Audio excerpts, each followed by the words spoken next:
C'est l'histoire d'un mec qui a fait un burn-out. Bonjour à tous. Pour résumer l'épisode précédent, je vous disais que j'avais pris un M2 enseignement parce que l'enseignement pour moi c'était quelque chose que j'imaginais d'une certaine façon et c'était un métier qui m'intéressait. À savoir qu'il suffisait de passer un concours pour pouvoir rentrer dans l'enseignement et de ce fait avoir un CDI. Alors je vais vous raconter ma première expérience. Tout a commencé avec un premier entretien avec le directeur, ou le proviseur plutôt. Voilà ce qu'il m'a dit lors de mon premier entretien. Voilà, nous avons eu un problème avec le stagiaire avant vous. Il a viré tous les élèves, à tous les cours. Il ne faut pas que vous fassiez ça. Alors moi, dans ma tête, peut-être un peu candide, c'est-à-dire que étant donné que les expériences que j'ai eues auparavant étaient des expériences positives où les chefs ils savaient ce qu'ils faisaient, ils savaient ce qu'ils disaient, et là je me retrouve face à un proviseur où je n'ai pas vraiment de jugement et je ne trouve même pas ça bizarre étant donné que c'est la première fois que je débarque. Donc je lui dis ok. Et je me suis aperçu plus tard que finalement il y avait un problème dans ce qu'il me disait. C'est que dans le lycée où je me trouvais, c'était un lycée compliqué. La première mutation, même étant stagiaire, on se retrouve face à des élèves difficiles. C'était des élèves en CAP. J'avais que les classes de CAP évidemment, j'avais pas de classe de terminale ni de première, j'avais que des CAP et c'était que des élèves très très peu motivés. Donc je m'en souviens encore, je me préparais à mon premier cours après cet entretien avec le directeur. Et je suis arrivé dans ma classe et là, c'était très compliqué. Je suis arrivé 10 minutes avant la sonnerie. Je me suis installé dans ma classe, j'ai préparé tout ce que j'avais à préparer et puis oui, j'ai commencé, j'avais la boule au ventre. J'étais tout seul dans l'arène, je tremblais. Mes mains, elles tremblaient énormément. Et mes mains, elles étaient moites. Et il n'y avait rien à faire, c'était plus fort que moi. Je me sentais vraiment, vraiment stressé, quoi. Plus que l'oral, plus que tout ce que j'ai vécu, c'était vraiment très intense. Euh, bon, j'ai pas précisé, il y avait des mini-stages d'observation. Bon, c'est complètement dérisoire. Vous mettez une semaine, vous observez un prof, vous observez ses méthodes. On est tous allés en cours. Bon, alors on observe d'un autre œil, mais bon, c'est pas ça qui fait. Là, j'étais vraiment seul. Les élèves arrivaient de quartiers défavorisés. Alors la première fois, j'ai cherché mes marques.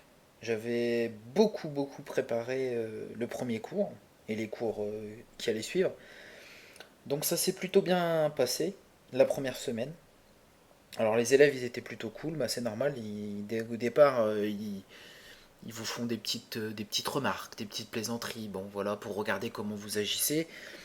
Et puis après, c'est souvent à partir de la deuxième, troisième semaine, ça commence à attaquer dans le dur. Et là, c'est ce qui s'est passé. La deuxième semaine, c'était beaucoup plus dur. Alors, il y avait une disparité. J'avais des groupes. Il y avait des groupes plutôt positifs et des groupes plutôt compliqués. Et du coup, la deuxième semaine, avec le groupe compliqué, forcément, les problèmes ont commencé. Alors, j'avais fait un TP de physique où j'avais ramené un oscilloscope, etc. Bon, on travaillait sur le son. J'avais apporté un micro, une guitare. Enfin bon, j'avais essayé d'intéresser les élèves de CAP. En installant le matériel, mes mains y tremblaient. Alors je vous ai déjà dit, quand je suis arrivé dans l'arène, mes mains tremblaient. Faut savoir que avant, quand je faisais, par exemple, en BTS chimie, quand je manipulais des burettes, quand je devais faire des dosages très précis, mes mains tremblaient dès que je voulais être précis. Et là, à croire que je voulais toujours être précis pendant cette heure de classe. Et là, et ben forcément, les élèves l'ont vu. Alors il y en a un qui m'a dit, Monsieur, vous tremblez. Alors je me suis pas caché, mais j'ai pas dit non, c'est faux, machin. J'ai dit oui, oui, ça m'arrive de me trembler. Oui, bah j'ai un peu la tremblote, voilà. Et l'élève, il m'a répondu, eh ben alors monsieur, il faut arrêter la branlette. Alors pour moi, c'était trop là déjà. Ce que je venais d'entendre, de vivre, c'était trop pour moi. C'est-à-dire que je pensais que l'élève, enfin je pense toujours que l'élève a été trop loin, c'est des choses qui ne se disent pas. Alors il y a peut-être plusieurs manières, hein. C'était peut-être maladroit de ma part, hein, comment j'ai réagi à ce moment-là, puisque je l'ai viré immédiatement de cours, parce que j'ai trouvé que c'était franchement insultant et dégradant pour moi. Peut-être que, je sais pas, après il y a plusieurs méthodes, hein, je dis pas que c'est la meilleure. J'étais jeune prof, voilà ce que j'ai fait. Je me remets pas en cause, puisque c'est ce que j'ai fait, je peux pas changer. Ce que j'ai appris plus tard, c'est qu'une fois que je l'ai viré, cet élève-là, il a été dans le bureau du proviseur.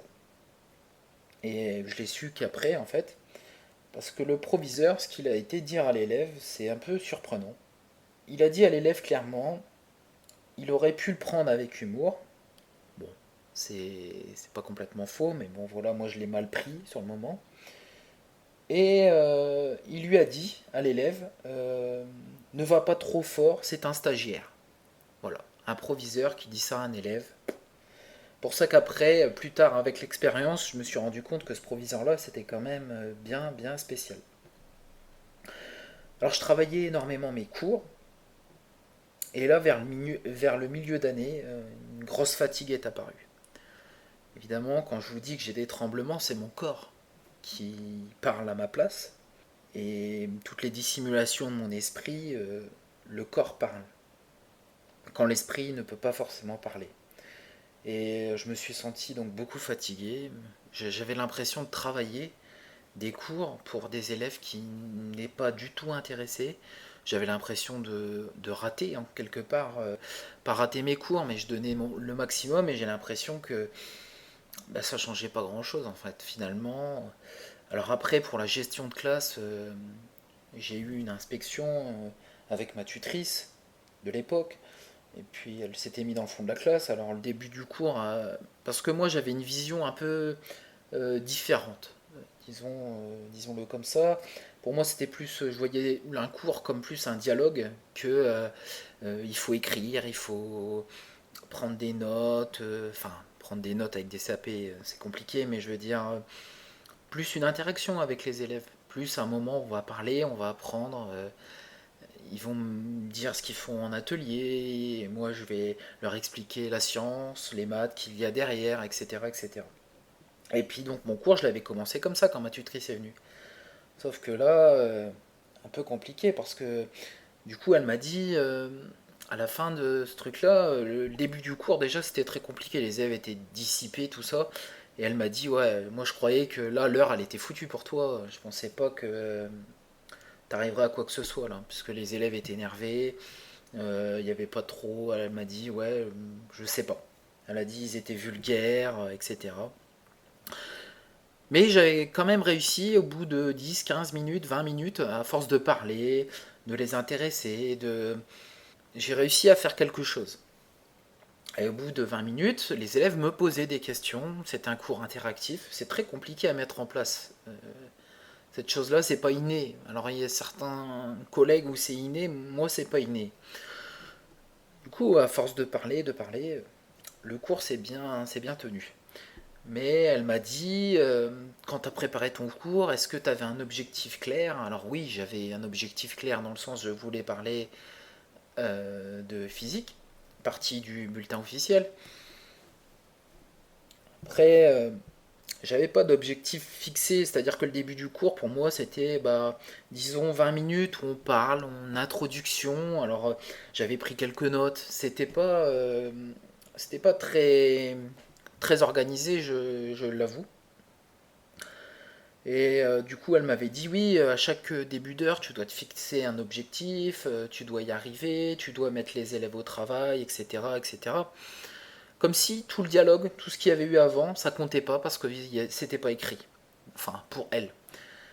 Alors que je pense que quand on enseigne quelque chose, c'est pas forcément des choses écrites. Il ne doit pas forcément avoir une note. Des fois, on peut intéresser quelqu'un et juste avec la parole, il va s'intéresser à ce que vous dites. Toute cette partie-là, elle l'a mis en... Disons, elle l'a un peu zappé. Puis elle m'a dit, il faut absolument les mettre en activité, faire des exercices, etc. etc. Ce que j'ai fait, mais pas assez longtemps d'après elle, puisque j'avais coupé mon cours, un quart d'heure de parlotte, un quart d'heure de prise de notes, un quart d'heure de petit exercice de ci, de là. Voilà. Après, j'avais prévu un quart d'heure de TP comment dire, devant la classe. Mais tout ça, j'ai pas eu le temps pendant cette heure de cours là. Donc voilà, après, effectivement, j'ai peut-être visé trop haut en objectif, trop de choses. Bon, c'était le début. Et donc, je vous disais, en milieu d'année, ça y est, ça commence. Une grosse fatigue, c'est compliqué. C'est-à-dire que mêler le master et les cours, c'était pas évident. Ça demandait beaucoup de travail, j'avais peu de temps pour moi. Et en même temps, en parallèle, préparer les cours, puisqu'on n'a pas de cours quand on commence, c'est... Et donc j'ai accumulé cette fatigue jusqu'à un moment où j'étais vraiment épuisé. Et on pourrait dire que j'ai fait une sorte de dépression. J'avais plus envie de rien, j'arrivais plus à dormir, le sommeil n'était plus réparateur, plus rien n'allait quoi. J'avais plus envie de devenir prof, ça me plaisait déjà plus, bizarrement. Alors après, j'ai compris que plus le cours était bien ficelé et moins on devait être dans l'encadrement des élèves. Alors j'ai fait une petite dépression, le médecin ne m'a pas... Enfin, il m'a proposé de m'arrêter, mais j'ai pas voulu, j'ai voulu continuer parce que bah voilà, j'estimais d'avoir déjà que c'était compliqué pour moi d'obtenir un CDI, donc je devais pas décevoir pour moi dans ma tête personnellement. Et donc j'ai continué. Alors à la fin du M2, il y avait un mémoire. Et là, sur le mémoire, normalement, fallait présenter un de vos cours, tout ça. Non. Le mémoire pour moi, c'était mon carnet intime. Donc j'ai raconté des choses qui étaient complètement hors sujet. Mais ça m'a fait du bien d'en parler à tout le monde, d'en parler à mes profs de fac, en disant que voilà, que c'était un métier compliqué pour moi et que voilà quoi. Et ils le savaient que je faisais une petite dépression. Et du coup, je suis arrivé comme ça en me disant, bah, de toute façon, ça sera la dernière année, quoi. Je veux dire, le concours, tant pis, il y a l'oral à passer encore. Je le prépare pas. Je dis, tant pis, c'est pas grave. Pire, je reprendrai un autre boulot. Donc, pour l'oral du KPLP, j'ai pas révisé. J'ai eu 4 en maths à l'oral. Et puis 10 en sciences physiques. C'est vraiment des notes lamentables. Surtout en maths. Et le pire de tout ça, c'est que j'étais admis. Parce que à l'écrit, bah, j'avais cartonné. J'avais eu 16 en sciences physiques, 14 en maths. À savoir que l'écrit, en plus, je l'avais vraiment à peine bossé. Je m'en souviens le soir avant d'aller à l'écrit, j'avais une copine à l'époque et puis on avait fait l'amour toute la nuit et le lendemain, je suis allé passer cette épreuve-là alors que j'avais pas vraiment envie de me lever, mais elle m'a dit, oh vas-y, on sait jamais, parce que en parallèle, je passais le CAPES, et pour moi, le CAPES, c'est ce que je voulais. Donc voilà, j'ai quand même j'ai eu le KPLP.